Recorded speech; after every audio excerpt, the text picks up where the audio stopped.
Bueno amigos, pues vamos ya con el séptimo vídeo de los 8 totales de este curso de movimiento armónico simple de Mr. 5. Vamos a ver ahora otro ejemplo, que bueno, ya lo adelantamos en el segundo, en el tercer vídeo, no recuerdo, que es el caso del péndulo simple, pero para ángulos mucho menores que 1. Es decir, yo tengo aquí mi péndulo simple de masa m, con una longitud de cuerda L, y entonces cuando yo saco mi péndulo de la posición de equilibrio, pero con un ángulo, como digo, mucho menor que 1, pues entonces podré considerar este movimiento como armónico simple. Y lo vamos a demostrar pues, en los siguientes minutos. Yo tendré aquí algo así, lo saco de mi posición de equilibrio, y entonces el péndulo hará este camino hacia allá, ahí de nuevo parará, y volverá hacia la posición esta a la derecha. Entonces estará yendo y viniendo de manera indefinida. Bueno, antes de nada vamos a recordar un péndulo simple. Esto es importante, para saber lo que estamos haciendo. Un péndulo simple es algo que no existe en la realidad, es imposible. ¿Por qué? Porque el péndulo simple cumple dos hipótesis. Una es, la longitud L es constante, es decir, ¿esto qué significa? Longitud del hilo constante, pues significa que es completamente rígido el hilo. Entonces, esto lo podríamos encontrar en un cable muy rígido, esto sí podríamos dar con ello, pero lo que le vamos a pedir luego y es que la masa del cable o del hilo sea cero, esto es imposible encontrar en la naturaleza. Con lo cual, por ello digo que el péndulo simple no lo podemos construir. Pero bueno, para iniciarnos en física, como decimos muchas veces, vamos a suponer que el péndulo es simple y por tanto tenemos un ejercicio reducido o más fácil. Pero bueno, puede ser una aproximación a la realidad. Por otro lado, vamos a considerar que el movimiento es ideal en el sentido de que no hay rozamientos. No hay rozamientos, no hay fuerzas de rozamiento externas, por un lado. Externas, es decir, no hay fricción con el aire, alguna. Estas son cero. Y luego las fuerzas de rozamiento internas, las que pudiera tener, por ejemplo, el propio hilo, el propio cable, esas también van a ser cero. ¿Vale? Bueno, entonces, en estas condiciones voy a poder formular el movimiento. Y lo voy a hacer de la siguiente manera. En primer lugar, voy a identificar las fuerzas que aparecen. Bueno, antes de nada, como siempre, esto es muy importante y os lo recomiendo. Vamos a tomar unos ejes. Este, por aquí, va a ser mis X y este de aquí van a ser mis Y, por ejemplo. En la dirección del cable y en la perpendicular. Entonces, habiendo tomado esos ejes de referencia, ahora voy a plantear las fuerzas que aparecen en este problema. Por un lado tendré el peso, que será M por G, el peso de la bola, el extremo del péndulo. Y luego, por otro lado, ¿qué tendré? Pues tendré también una tensión. La tensión es esta fuerza que hace que el cable está uniendo, o el hilo está uniendo a la bola. Esa tensión. Estas son mis dos fuerzas. Entonces, bueno, lo que voy a hacer es descomponerlas según ejes. Entonces, yo puedo poner según el eje Y, tendré mg sen de teta, y según el eje X, daros cuenta, esta de aquí será mg coseno de teta. ¿Por qué? Porque este ángulo aquí, fijaros, que es teta. ¿Vale? Bueno, pues entonces yo ya voy a aplicar, yo sé que el sumatorio de fuerzas, vamos a poner de manera vectorial, es igual a la masa del cuerpo, en este caso m. Hemos dicho, el cable no tiene masa, pero la bola tiene una masa m, por la aceleración de la bola. La pongo también como vector. Entonces ahora lo que voy a hacer es, según el eje X y según el eje Y, pues voy a hacer el equilibrio de fuerzas. Entonces, según el eje X, ¿qué tengo? Pues tengo que, vamos a ir escribiendo por aquí, en positivo tengo mg cos de teta y t en negativo, porque fijaros son x negativas. Bueno, pues esto será igual a la masa por la aceleración según x. Y luego por el otro lado tendré que menos mg, porque son y negativas, menos mg sen de teta, y ya no hay más fuerzas. Bueno, pues eso será igual a la masa según la aceleración en el eje. La aceleración según el eje X, ¿qué es? Es cero. ¿Y por qué es cero? Por lo que decíamos, porque el cable es rígido, es decir, el cable no puede hacer cosas así y que la bola se venga aquí. Es rígido. Con lo cual, según el eje X, no va a haber movimientos, no va a haber aceleraciones. Vamos a borrar esto. Por lo tanto, eso es cero. Y de aquí obtengo que mg cos de teta es igual a t.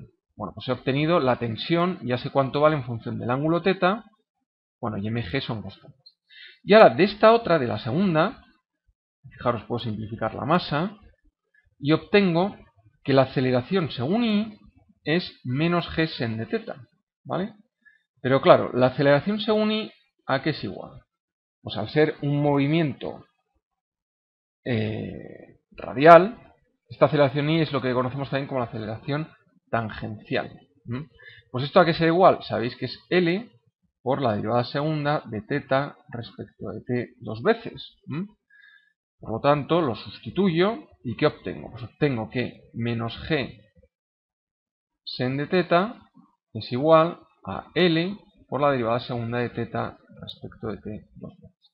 O lo que es lo mismo, si queréis, puedo decir que menos g partido L por seno de teta es igual a la derivada segunda de teta respecto de t al cuadrado. Bueno, tengo una ecuación aquí diferencial que me explica cómo va a evolucionar teta en función del tiempo. Habría que integrar dos veces aquí y obtendría la teta en función del tiempo.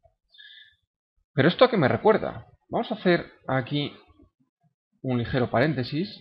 Cuando vimos esto, masa m, un muelle k, vimos que la solución de esto, bueno, la ecuación diferencial, que era, recordad, menos w al cuadrado por x, igual a la derivada segunda de x respecto de t dos veces.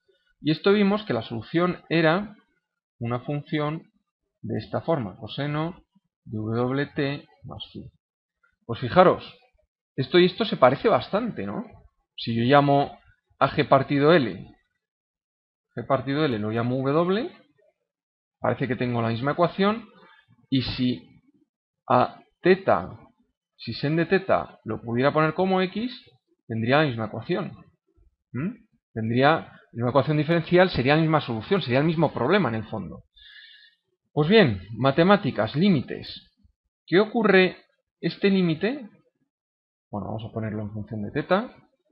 Este límite, nos ponemos la gorrita de matemáticos, y este límite, cuando teta tiende a 0, de sen de teta partido de teta, este límite, ¿cuánto vale? Vale 1, ¿verdad? Si somos matemáticos, nos ponemos la gorra de matemáticos, como os digo, ese límite sé que vale 1.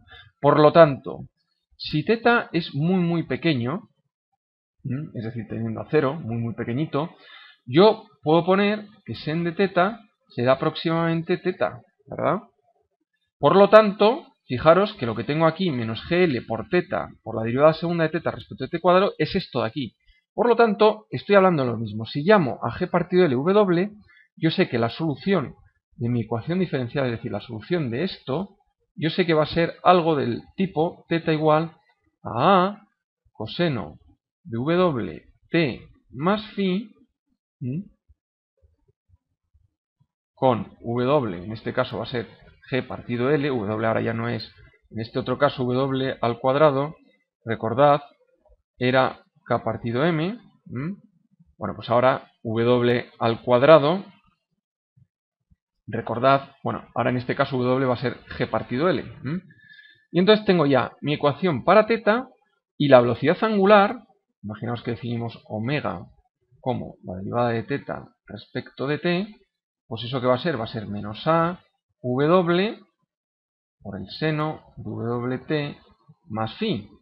Con lo cual tengo ya también la velocidad angular con la que gira ese péndulo en función del tiempo. He resuelto mi problema. He resuelto completamente mi problema a partir, como os digo, de las ecuaciones del movimiento. Bueno, aquí estoy viendo, aquí hay un fallo, esto es w al cuadrado, cuidado, lo veis. Bueno, entonces, pero lo que os quiero decir es que ya tengo, con teta y con omega, en función del tiempo, he resuelto el problema. Y como habéis visto, solo se cumple, esto es muy muy importante, para ángulos muy muy pequeñitos. Por lo tanto, el péndulo simple, cuando los ángulos de oscilación son muy muy pequeñitos, podemos decir que es un movimiento armónico simple. ¿Habéis visto? Y la solución de ese movimiento está en estas dos ecuaciones. Bueno, la amplitud y el desfase se puede obtener de manera análoga, como ya vimos en un vídeo anterior, con las condiciones iniciales. Con el ángulo inicial y la velocidad angular inicial obtendría la amplitud y el desfase. Eso está explicado en vídeos anteriores. Bueno amigos, pues este era otro ejemplo que quería que vierais en detalle cómo se desarrollaría el del péndulo simple cuando los ángulos son muy pequeñitos. Bueno amigos, vamos a por el último vídeo, ya por el octavo, que poco nos queda hasta ahora